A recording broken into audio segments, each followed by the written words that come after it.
Greetings, everyone.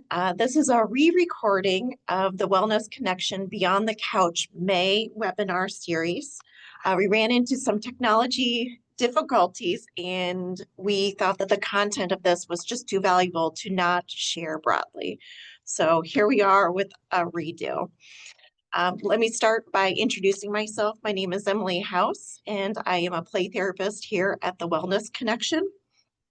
I am a licensed clinical social worker who's worked with youth of all ages and their families in a variety of settings over the past 20 some odd years in a variety of settings to include public school, therapeutic day schools, inclusive and adaptive recreation, and here in private practice. I have a specialization in play therapy as a registered play therapist, or RPT, and I work with individuals 3 and up to help them navigate life's challenges. I believe in the transformative power of play as a therapeutic tool, allowing clients to express themselves and heal in a natural way that is also engaging. Let's dig into what today is going to be all about. I love what I do, and I'm really happy to be here to share a little bit about it with you today. I like to joke that I get paid to play, but I hope through this webinar that you understand that there is so much more to what I do as a play therapist and what kids and teens and kids of all ages do within play therapy is more than just play, it's work. A registered play therapist is a graduate level licensed mental health clinician who has completed specific education, 150 hours of continued training specifically on play therapy, and 350 to 500 hours of supervised work in play therapy, plus then ongoing training to maintain this credential. It would be very safe to say that someone with an RPT status is someone that has spent a great amount of time and energy to place specific clinical skills focusing on children and therapeutic play, and really kids of all ages, as you will learn throughout today. So the goals for today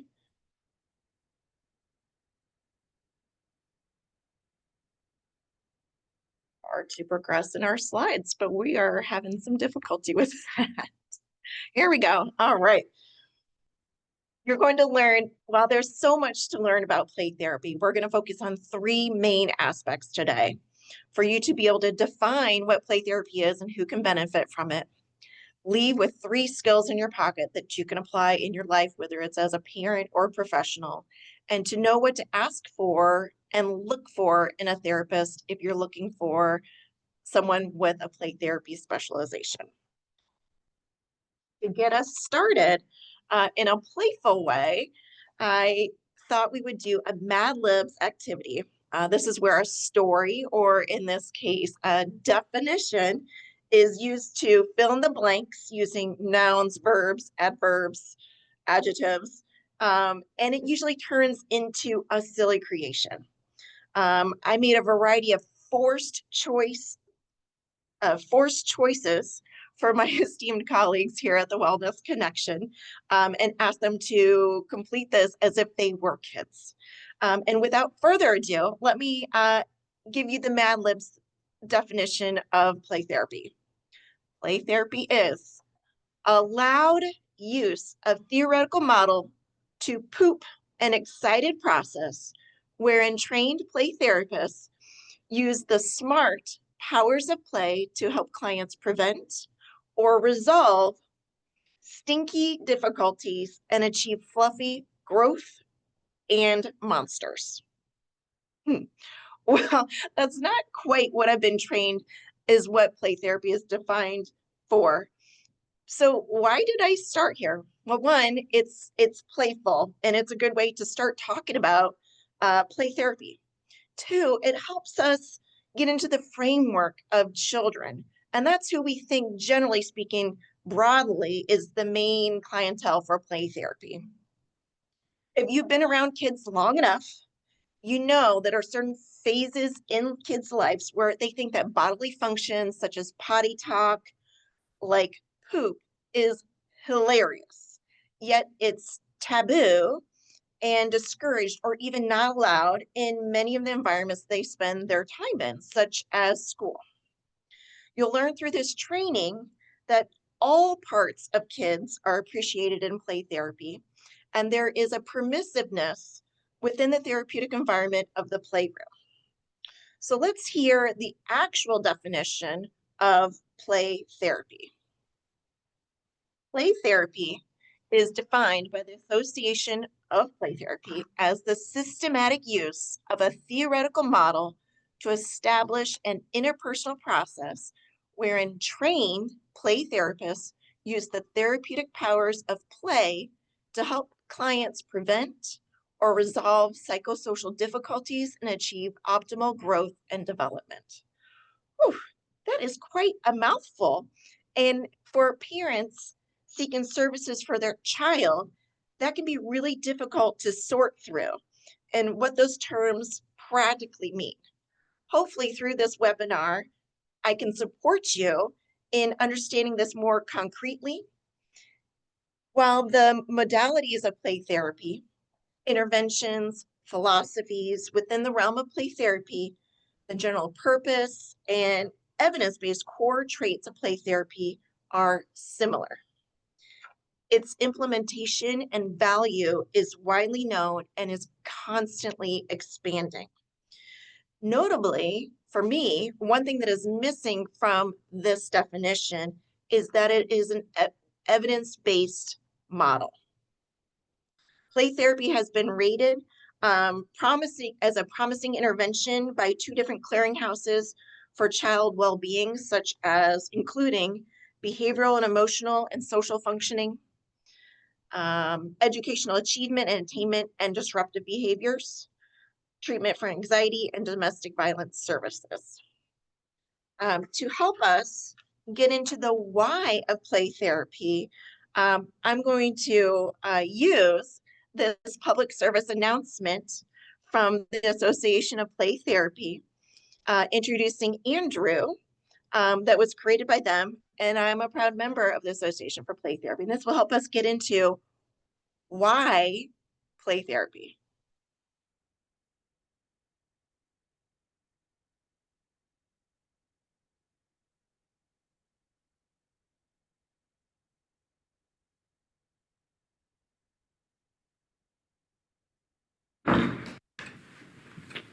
Oh, hey, Andrew, how was school today? Well, it was a very frustrating day. Tommy was teasing me about my haircut, and that was embarrassing. As a way of coping with my embarrassment, I became angry. I'm ashamed to admit it, dear mother, but I could not resist striking Tommy with my fist. While this act of emotional release did offer a moment's respite from my embarrassment, the victory was short-lived. The next thing I knew, Tommy had immobilized me with a headlock and gave me what is referred to colloquially as a swirling. This isn't how kids communicate, but they do communicate in other ways. Play is a child's first language. When a child plays, they express thoughts and feelings that would otherwise remain hidden. That's why play therapy can be a powerful tool for addressing a child's cognitive, behavioral, and emotional challenges. Licensed mental health practitioners use play therapy to help children process their experiences and develop more effective strategies for managing their world.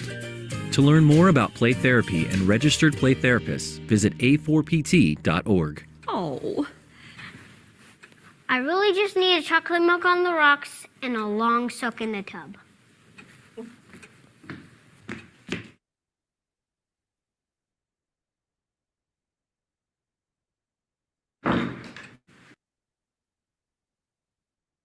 So introducing Andrew is fantastic. Not only is it a funny way to illustrate that kids are not little adults, but it gets you thinking, what would Andrew truly look like and sound like if he had these experiences during his day? If you know a kid in your life, you likely could imagine how they would present coming home. They might have externalizing behaviors like verbal or physical aggression, yelling, crying, school avoidance, or internalizing behaviors like increased worry and anxiety, feeling lonely, decreased appetite, etc. This feeds into why play therapy versus other therapeutic models for these types of concerns. Gary Landreth, a well-known contributor of play therapy, has an expression or a saying: birds fly, fish swim, kids play. It's the universal language, the natural medium of expression for kids. It helps bridge the concrete experience and abstract thoughts. As I mentioned, it's evidence-based. Research shows it's a modality that can be used with modification for all ages. It is a culturally sensitive approach, regardless of socioeconomic status, ethnicity, religion, gender, or sexuality, and it's appropriate for a variety of presenting concerns. Through play, kids attempt to organize their experiences and gain a sense of control, learn coping skills, and so much more. So when is play therapy indicated? Like, when would you want to think, oh, maybe I should get this connected for the kid that I work with or the kid that's in my family? Throughout their lives, most children go through difficult times, such as divorce of their parents, trouble making friends at school, adjusting to changes at school or at home, and some children need more help than others during these times. If you or other adults in your child's life are concerned about your child's behavior, play therapy can help in all these areas, and it can be addressed through play therapy.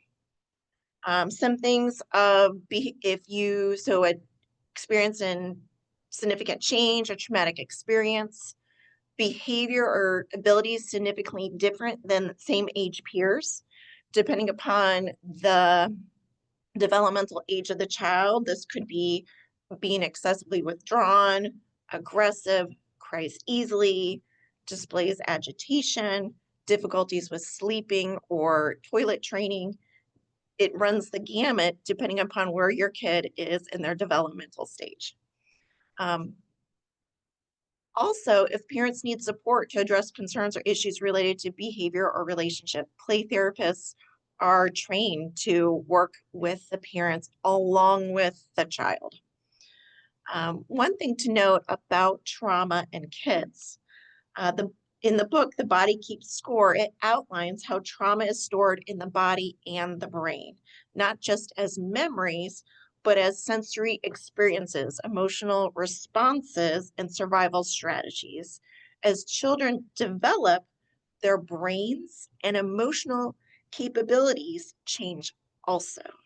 And so does their ability to process experiences or to process trauma. And this leads to kids sometimes needing support in processing the same trauma at different stages in their lives as their brains change and their emotional capabilities change. Their ability to create meaning and put words to the experience also increases. As their language increases, meanings and feelings can come up. So that's something to be aware of with kids and trauma that is different than adults.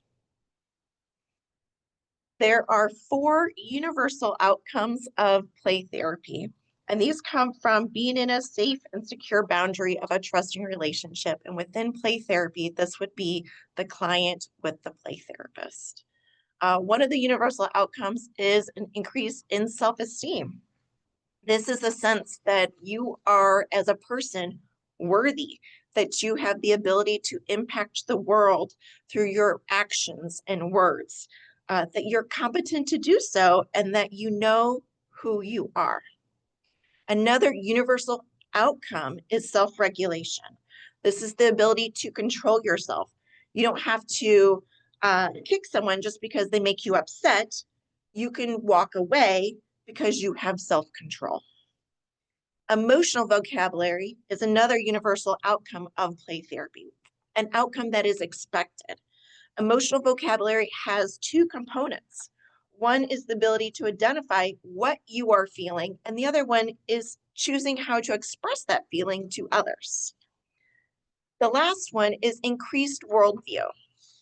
This is the understanding that there's more than one way to look at a situation and people, and that people have different experiences and understandings of the situation than you do.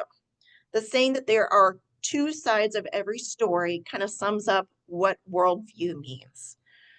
Dr. Brenna Hicks, a contributor in our field, posed at this recent training that I attended these questions. Imagine if in 6 months down the road, your child would have increased self-esteem.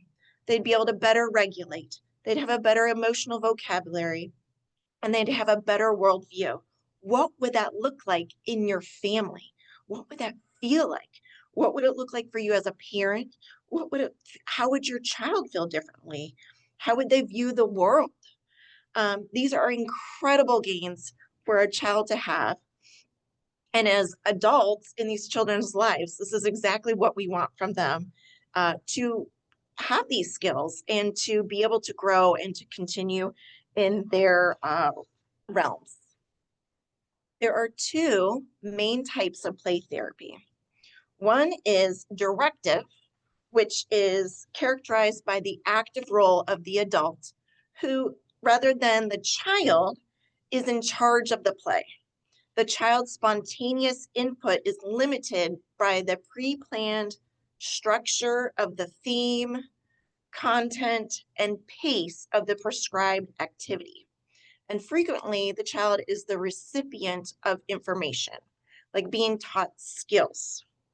In non-directive play therapy, it is characterized by the active role of the child as the initiator of spontaneous play, and the participant observer role of the adult whose actions are responsive and guided by the child.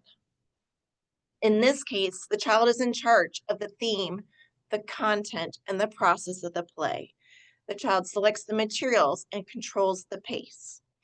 And it is the child that selects the materials that are in the prepared environment for the child to select from. Within non-directive play, in terms of the structure of the setting, the only prescribed words that I use are, this is the playroom, and here you can play with the toys in lots of ways you like.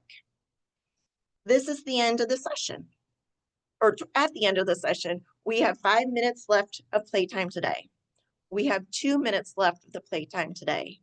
Our time for today is done.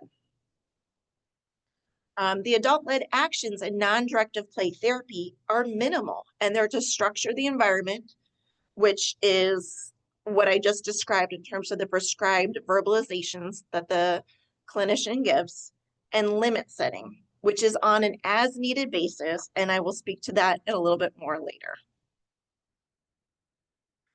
So the 4 main messages of play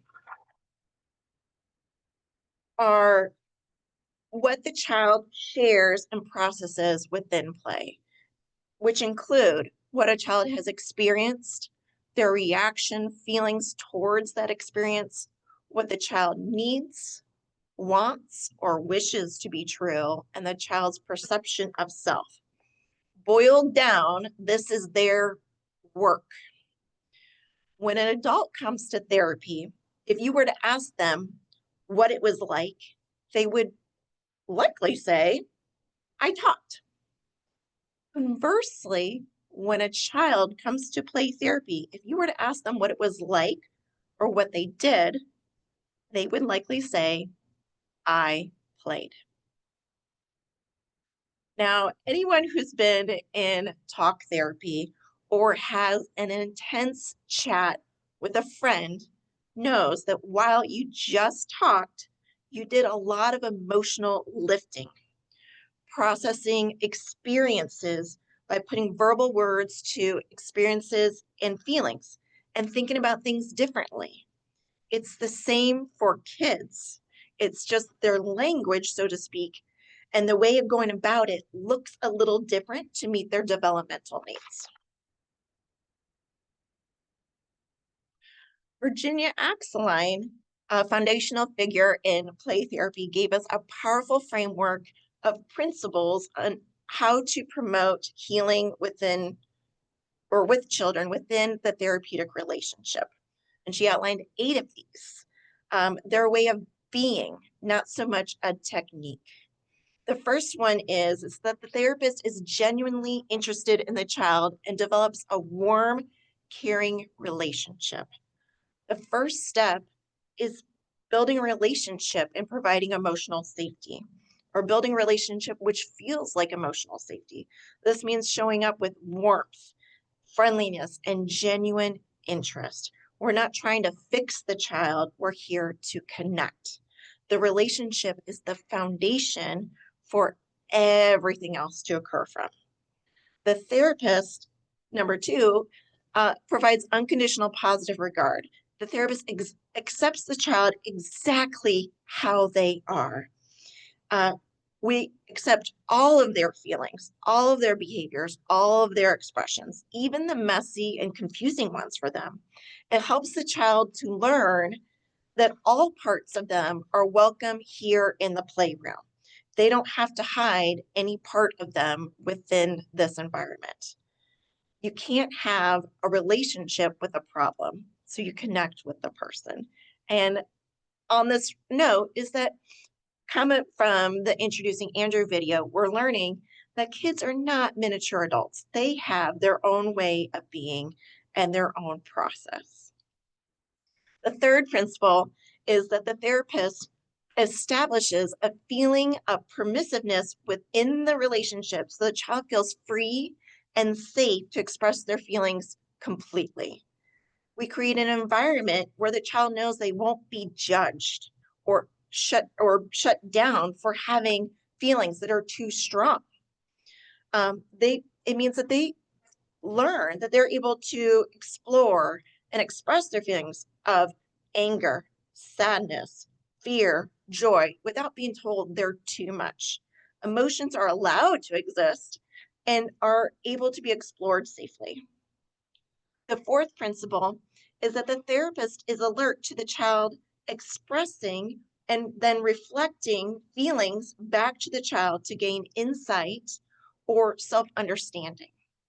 We don't just watch the play, we tune into what's underneath the play, and then we reflect back those feelings. You're showing me how angry that made you feel. It looks like that character feels all alone. This helps children understand their inner world and feel understood. The fifth principle is that the therapist maintains a deep respect for the child's ability to solve problems and make choices. Axeline believed that children have an inner drive towards growth. Our job isn't to direct them or to advise them. It's to trust that given the right environment, children will find their way. And that is incredibly empowering to the child. Also, in terms of here, capacity for responsibility, the child decides what they want to do within their session within the non-directive play therapy model. 6, the therapist does not attempt to direct the child's actions or conversations. The child leads the way, the therapist follows. The kid chooses their toys, the themes, the pace. They are getting to choose what they are doing. The child could say nothing the whole process, week after week, and they would still have those outcomes of healing and growth. We have a belief that the child will direct the play where they need to go. Kids know what they need to do. A therapist does not engage in the play unless invited. We follow. Next, I'm going to give you a tour of my playroom, and I'll show you generally where I sit during sessions unless I am invited or directed to do otherwise. This particular way of being can be really hard for beginning clinicians. It's really hard as adults to give up control. And this is where clinical supervision is really important so that you're able to empower the child in leading the way and doing what they need to do. The therapist is not, the seventh one, which I combined here, is the therapist does not hurry the process. It is a gradual process. Healing takes time. We don't push the children to get better or to reach certain milestones.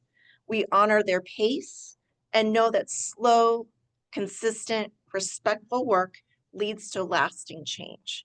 It's almost as if process over product. The journey, not the destination.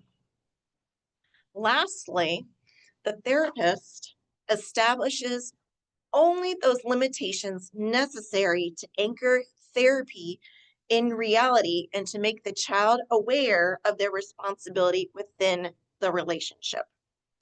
This is why setting therapeutic limits comes into play. While we offer freedom, we also offer clear, consistent limits for safety. These boundaries help children feel secure and teach responsibility, and I'll speak more to this later. These principles guide us into create a relationship that is safe, respectful, and empowering so the child can discover their own capability or capacity for growth. So here is my playroom. And while I'm giving you a bit of a tour, I'm going to describe my toys and also just general recommendations when you're setting up your playroom. There are three main toys and materials. Some you will see in this picture. One is real life and nurturing toys. So this would be such as a doll family, dollhouse, baby bottles, puppets, animal families, cars, money, cash, like a cash register, a play kitchen, a medical kit, phone, etc. You're also going to see, and I'll slide to my next picture for y'all, acting out toys, aggressive, scary toys. So these would be such things such as a bot bag, which you'll see in my next photo, toy soldiers, guns that don't look realistic, scary or aggressive puppets, animals such as alligators, sharks, foam swords, which you can see my cut pool noodles here that are used for a variety of things. And then also the last category, which you can see a little bit my area here, is for creative expression and emotional release. So this would be sand, craft materials, coloring materials, clay, musical instruments, magical wands, dress-up clothes, etc. The one thing that you will not see, and you didn't see in any of my photos, is prescriptive toys within a non-directive play therapy. I do have a shared office. There are some directive games, but those are not ones that I have for use within my child-led play therapy. They allow for real life experiences. Oh, excuse me. You don't have prescriptive toys. I might have even skipped that. So ones where they only have one set of things. These are all open-ended, multiple use toys. So a foam sword or a pool noodle, like here, can be a sword. It can be a building block. It can be a bridge. It can be a spyglass. It has a variety of capabilities. It's open-ended. These allow for exploration of real-life experiences, including cultural values, traditions, and roles. They facilitate contact with the child in an area by gaining the child's interest and attention. They permit reality testing and limit setting that I'll go into later on. They provide the opportunities for self-control, the exploration and expression of self and others. They allow the child to express their needs symbolically without any need for verbalization. Again, a child doesn't have to say what they are doing for them to do their work. It provides a means for a wide expression of feelings, these toys, opportunities for insight and understanding, creative expression. Uh, some things to know is that the toys should be durable. There are a few toys in my room that are not durable, and I make sure to have backups for them. It would be like my little princess tiaras, my little magical wands. They are needed in my room, and I don't want a kid to feel bad that it got broken. It gets replaced quite easily. I have within my playroom that's a little bit different. I have a container for Play-Doh that can be mixed and Play-Doh that cannot be mixed, because kids have their own rules and their own preferences. Now, if I have a kid that plays with not mixed Play-Doh, chooses to mix it, it's not a big deal, and that wouldn't be an area that I will set a limit later on, because it's a kid expressing themselves that they're needing to push the limits a little bit, and I would reflect that with them. I also have things in my playroom such as egg cartons or popsicle sticks that are easily replaced, and I will speak to more of this later when I'm going into limit setting, but they also can be used for crafts, etc., in addition to my limit setting. A therapeutic environment of this playroom is something that needs to be well planned and organized. The space is really important. I work hard for my playroom to be consistent for the kids. They can expect to see my bot bag. They can expect to see my play kitchen and the food where it's supposed to be in the play kitchen. I'm not going to have my construction costume hat in with the puppets. It's predictable, which is what some kids really need. They need to have an environment that is predictable for them. They know what to expect, because some of them come in with a plan that they are of what they're going to play out within their time. It helps in their healing, and that's a part of the structure that the therapist provides. So it needs to be orderly and predictable, which means, and I need to be able to reset my room pretty quickly between clients. So I need to be very concise as to what I have in my playroom. There's a expression, select, don't collect. If I had a gazillion toys in my room, I might have a kid that wants to get them all out, which in the model would be just fine. But then as the adult, after the session, I would have to reset my room in time to be able to see my next client. So that's where some of this is important in the outside of the therapy model. The last thing about this playroom tour that I want to point out to you guys before I go to giving you skills is my little gray chair here in the picture. This is where I sit, and I will, unless I'm invited into the play or directed otherwise, this is where I sit and follow the child around. I swivel in my chair, and I'll speak to that right up next. The main core play therapy skills is tracking behavior, reflecting feelings, setting therapeutic limits, and structuring the environment and relationship. I've spoken a little bit of structuring the environment and relationship with you already. That would be like timeless limits, consistent sessions, clear expectations and boundaries around safety and materials. The structure of the environment or the setting would be, this is the playroom, and here you can play with the toys in a lot of ways that you like. We have 5 more minutes left to today, etc., in terms of structuring the time of the session. So I'm going to focus our time on the first 3 skills to give you those tools in your tool belt. So the first skill is tracking behavior. And we do these skills to convey 4 healing messages of being with you. I am here, I hear you, I understand you, and I care. We are able to convey these ways of being with these behaviors. So tracking behavior, the purpose of it is to clearly communicate to the child that they are seen and they have the therapist's full attention. Tracking is a way for them to be reassured that they matter. It is when the therapist observes what the child is doing and puts it into words without judgment, interpretation, or evaluation. It's kind of like being a play-by-play announcer, but not to the same frequency as you would see in sports.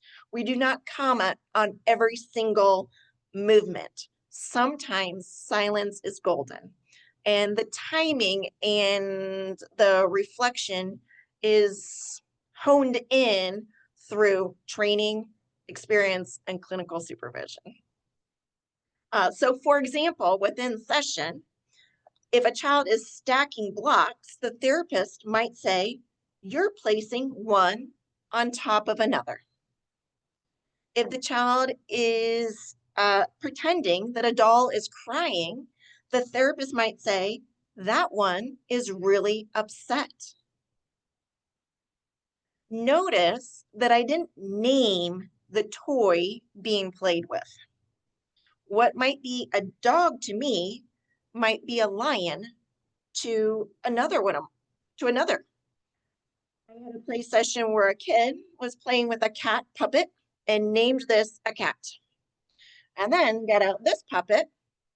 And so I thought it would be a dog, but instead it was a lion. And so me using pronouns versus naming the item helped me stay with the child and have the child lead the way. The child got to decide that this was a lion and not a dog. Also, for example, the salsa bottle has been special sauce, chocolate syrup. It has been hot sauce. It has been a snake holder, and it has been a gun.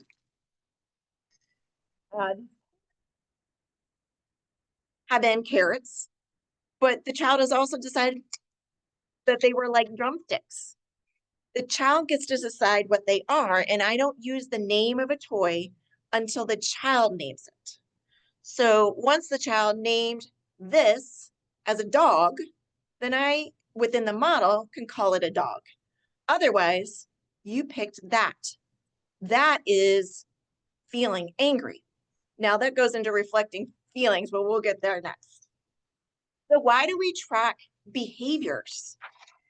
We do it because it shows, I see you, I'm with you, I notice what you're doing, and it matters. It helps the child to feel noticed and accepted without being corrected or analyzed. And it helps to build trust.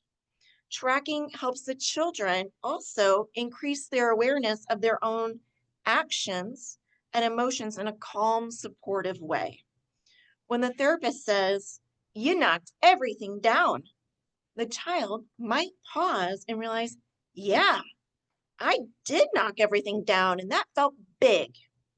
So it supports emotional regulation without shutting anything down.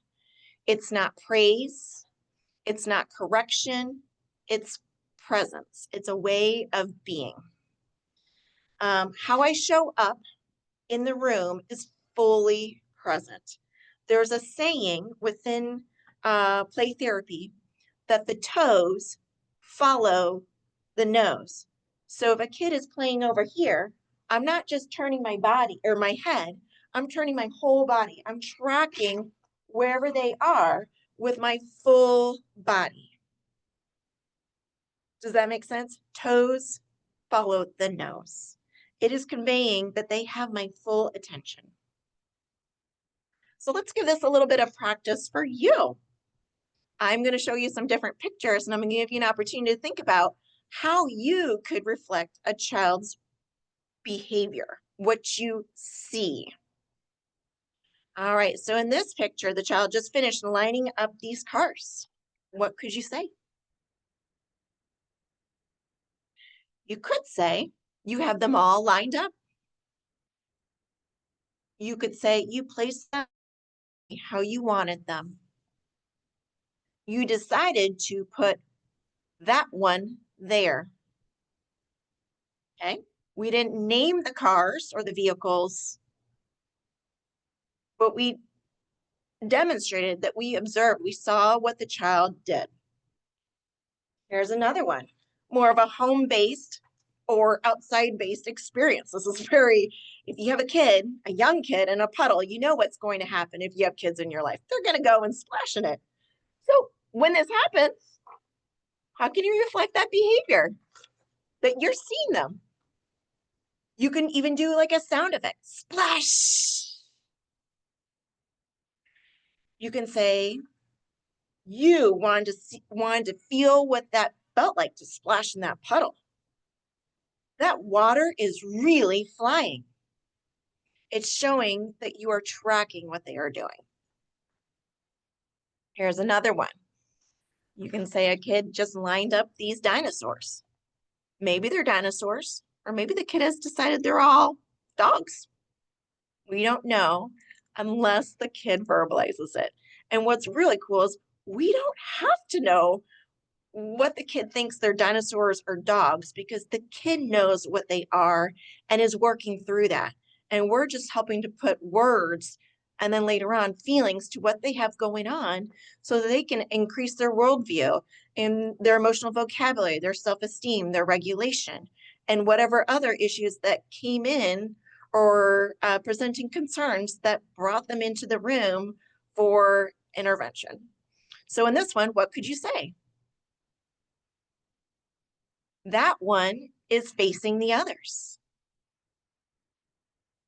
That one looks taller than the others. Now, the kid might correct you here, and they're using the materials that are available in your room. So maybe it's not this one is taller, but it's just in a different position. And the really cool thing is a lot of kids will correct you. If you get your verbalization off, the kid's going to correct you. And if tracking their nonverbal communication and likely pick up that your tracking of their behavior, your verbalization didn't land the way you thought it was going to. And so you're continuing your observation and reflecting to get to where you need to be. So another skill is reflecting feelings. Reflecting feelings means that we observe and we verbalize what the child is feeling, what they're expressing through their play, their body language, or even the words that they share. And we gently name those feelings back to them in a way that they can understand. We utilize a kind and gentle voice, but vary intensity to reflect the child's play. It is used to help the child feel seen and understood. It builds emotional vocabulary. It regulates the nervous system. In The Whole Brain Child, Daniel Siegel says, you name it to tame it. When the emotion is tamed, when you're feeling understood, it helps your nervous system. It models empathy and emotional regulation. It might sound like if a child is slamming cars together, we might say, those crashes look really intense. Or that dog is feeling really angry. Okay. That baby must feel really scared. We're reflecting the feelings back and mimicking and varying our emotions, our intensity, our tone, and our inflections to match the feelings. We're mirroring. So why do we do this? I went over that. Let's get into some practice for you guys. So here's one. Here is a kiddo. And while we are not there to experience it, we can kind of see his facial expression. So what might we say in terms of how this kiddo is feeling? What might we reflect? We might reflect, you're feeling uncertain about that. Or within the context, we might know, you're proud you got that all set up. And sometimes we're reflecting our feelings and tracking behavior together. Here's another one, another home-based type of experience. Here's a kiddo in a pool looking very, what could we reflect in terms of feelings? You're really happy. Wow, this is so fun. You're really excited, right? You are reflecting back their feelings verbally, and you're inflecting your tone to match how they are feeling so that they can see what it looks like also on someone else. How about this one? What could we say in terms of reflecting feeling? Mm, feeling really bored. You just don't know what to do. You're a little uncertain. You're feeling sad. Now, we would probably have more context because we're just seeing a snapshot here, but we're seeing where things start and go as we're going along. Okay, the last skill that I'm going to share with you today is limit setting. And limit setting is used to help a child feel safe, valued, and accepted within play therapy. In play therapy, we talk a lot about freedom and permissiveness, the freedom of expression, the freedom to lead, the freedom to explore. But freedom only works when it's held within a solid, predictable structure. So think of this structure as a house. It doesn't limit what can happen inside of it, it helps support it. Structure in play therapy can look like time limits, consistent session schedules, clear expectations and boundaries around safety and materials. And while there's a lot of permissiveness, there are therapeutic limits for safety of people, some materials. So for example, some things are allowed to be broken, and I'll get into that, and relationships.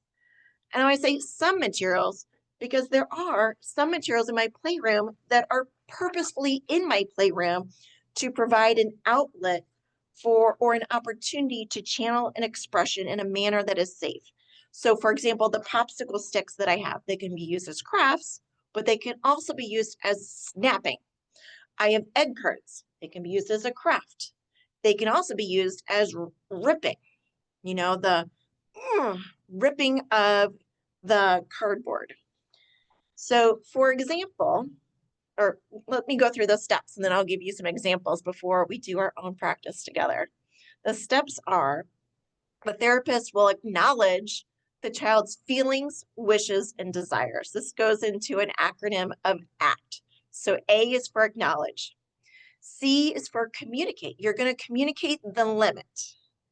And then T is for target. You're going to target acceptable alternatives. So let me give you an example or two for you to kind of wrap your brain around this a little bit. So let's say a child tries to throw sand at the therapist. That's not safe. Sand in my eyes could really hurt. So that is a safety thing and a limit setting. So that would be something that it's not acceptable for the child to do within the playground. Now, I am going to, in the limit setting play therapy model, I'm going to acknowledge the child's feelings, wishes, and desires. You are feeling really excited and you want to throw the sand. And then I'm going to communicate the limit. But sand is not for throwing at people. And then I'm going to target the acceptable alternatives, which means I'm going to tell the child what they can do instead. You can throw the sand in the sandbox or scoop it with the shovel. Those are things to empower the kid to channel their feelings, wishes, and desires in a way that is acceptable. This is an empowering technique in addition to all these other things. Then it gives the kid the opportunity to have self-control and be like, oh, and have responsibility. Oh, I'm going to choose to do X, Y, or Z. Here's another example. And this is one that I sometimes encounter fairly frequently. A child wants to take toys out of the playground. They might make a verbalization like, I really wish I could take this toy with me. It might be their special toy that they really love circling back to session after session. I really wish I could take this toy with me. I would acknowledge the feeling, wish, and desire. So I would say, you really like that toy and want to be able to take it home with you. But then I'm going to communicate the limit. But the toys stay in the playroom. And I might even explain they're here for everyone to play with, depending upon the kids' developmental levels. I want to limit the words that I use so I'm not overwhelming them. And then I'm going to target the acceptable alternative. You can play with it here as long as you like today, or we can put it away on the shelf for next time. Now, where the kid puts it on the shelf might be, they might try to, some kids will then hide their special toys. Now, in my cleanup, it goes back to its predictable spot for the next kid.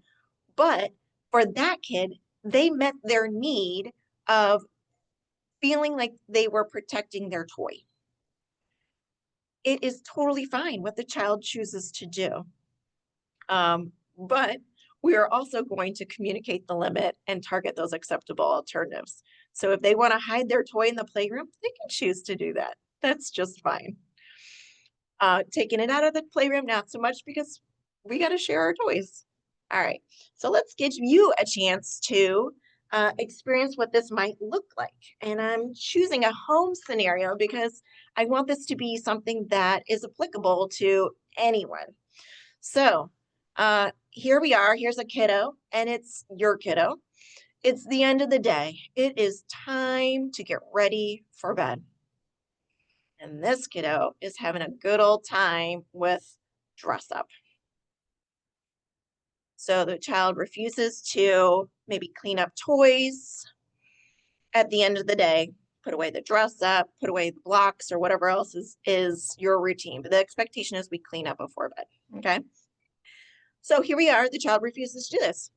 You can acknowledge, A for acknowledge, the feeling you don't want to stop playing. You're having so much fun. You're helping the child feel heard. And then you're going to communicate the limit. But it's time to clean up now because it's time to transition to bedtime. That's the limit. Playtime is over. And then you're going to target the alternative. Give the kid choices that are acceptable to you. You can choose whether to clean up the blocks first or the dress up clothes. You get to choose. And throw it back to the kid in terms of limit setting. Now, you might need to repeat yourself in this model and process. And that might be where some parent coaching or consultation comes into play, or clinical supervision, depending on where you are using the ACT model of limit setting. All right, so speaking of parent consultations, let's go to the next one, the therapist and parent relationship. This, I think, is so special because parents and guardians are with their kids so much more than I am with their kids. I'm with their kids for anywhere from 30 to 50 minutes per week, or maybe every other week. And the kid is with their parents or guardians for so much more. The parents are the experts in their kids. I have a process in terms of parental involvement. Parents want to be a part of what's going on. I do an intensive, thorough intake to understand the child's needs, to kind of create a therapeutic alliance with the parents, because not only am I forming a relationship with the kid, but I'm forming a relationship with the parents.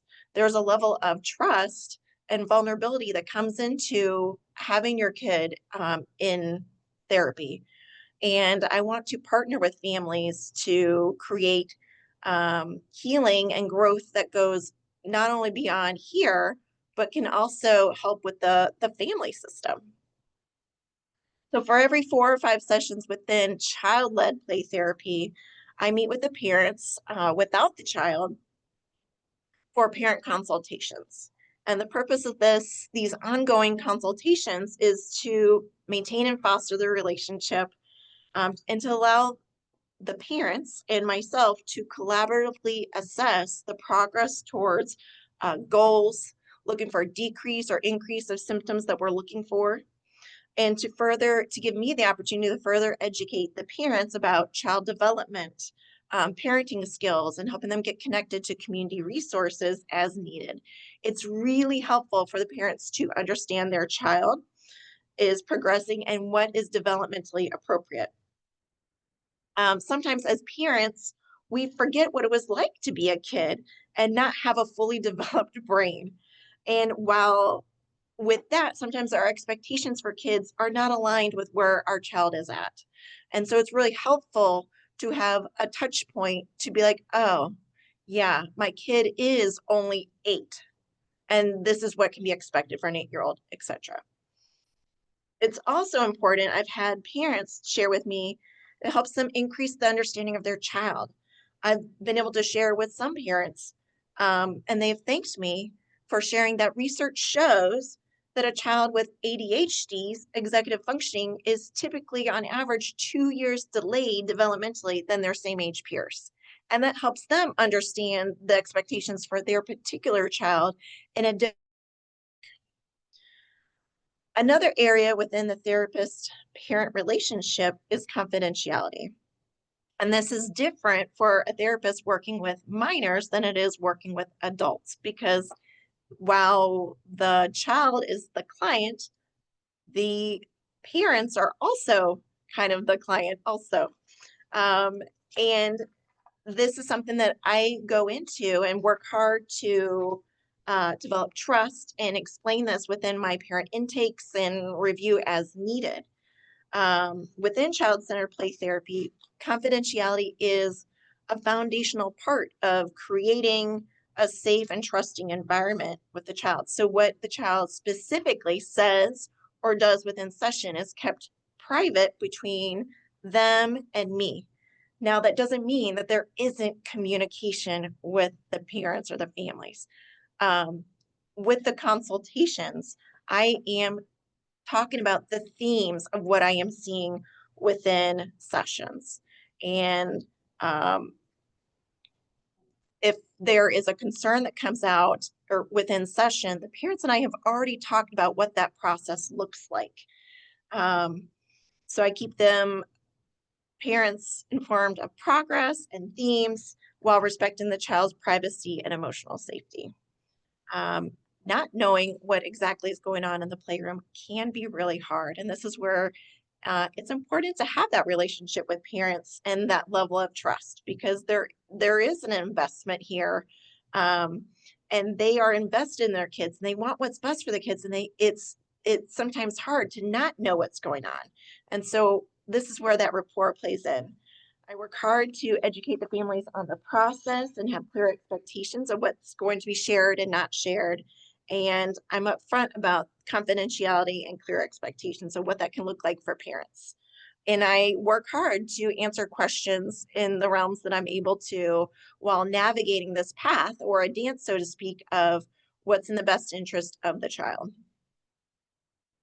So in terms of finding a play therapist, there's a couple of different routes you can do. The Association of Play Therapy has a directory of credentialed therapists and supervisors tool.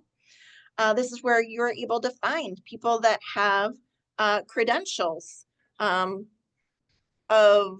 play therapy, and they have their lists. So this list would have extensive play therapy instruction experience and clinical supervision, with having an RPT credential or one of the other variations of a registered play therapist. There's also Psychology Today that you can use a filter of play therapy to find therapists in your area that designate play therapy as one of their models, and then word of mouth. Many licensed therapists offer play therapy skills using skills they learned in graduate school, or and it's important to know what trainings they have. Even if they're not a fully registered play therapist, they could have a really fabulous background. It's always appropriate to ask about their training and experience in working in play therapy interventions prior to choosing to work with them. So, what kind of questions might you ask? Um, I really recommend having a consultation with a therapist before you start your work with them to determine if their training and orientation aligns with your expectations and family's needs. Questions asked: do you have play therapy training? What model play therapy do you utilize? Do you want directive play therapy? Do you want non-directive play therapy? Do you have experience working with children with whatever your concern is? Um, it is fair to say that not everyone with Uno deck and a doll in their office is a play therapist. You can have tools in your office, but you really need to have the training to be able to be an effective clinician. So you really want someone with training, experience, and clinical supervision. Here are my references for today. The Association for Play Therapy, Axeline's Play Therapy. We have Gary Landreth, Play Therapy, The Art of the Relationship. He is one of our foundational shares. Daniel Siegel's The Whole Brain Child. Body Keeps Score, Brain, Mind, and Body in the Healing. I have two other resources that I'd like to share with you.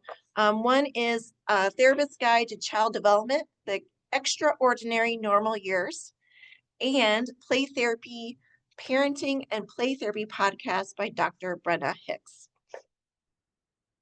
I am so appreciative of you taking the time and investing your time in learning more about play therapy. Here is my contact information, and I'm going to spend a minute telling you about our next Beyond the Couch, which is with Dr. Adam, and the topic is on knowing when medication can help. It is on Friday, June 13th at noon, and we hope you can join us. Thank you.